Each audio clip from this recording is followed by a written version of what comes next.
Titanic सिर्फ एक हिमखंड की वजह से नहीं डूबा था। इसके पीछे एक प्राचीन मिस्री श्राप था। इसने 1500 लोगों की जान ले ली थी। वो श्राप क्या था? वो मम्मी कौन थी?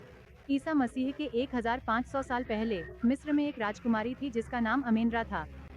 उनकी मृत्यु के बाद उनकी मम्मी को लक्सर के एक कमरे में रखा गया था, लेकिन उस पर एक श्राप लिखा था कि जो भी उस कमरे को खोलेगा उसकी मृत्यु हो जाएगी। 1890 में 4 अमीर अंग्रेजों ने उस मम्मी को खरीदा। मम्मी खरीदने के कुछ ही घंटों बाद एक आदमी रेगिस्तान में गया और कभी वापस नहीं आया। दूसरे आदमी को किसी ने गोली मार दी और उसका हाथ काटना पड़ा। तीसरे आदमी की सारी संपत्ति लौटने से पहले ही चली गई और वह सड़क पर आ गया।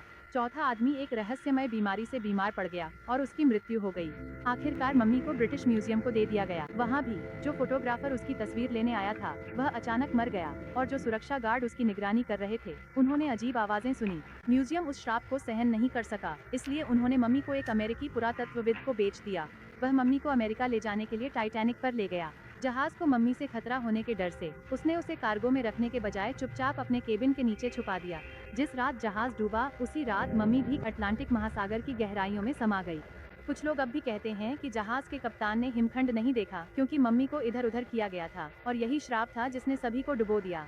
क्या यह सच में कोई श्राप है या सिर्फ एक संयोग? आपका क्या विचार है? कमेंट करें। ऐसे और दिलचस्प वीडियो के लिए अभी सब्सक्राइब करें एकोज ऑफ टाइम।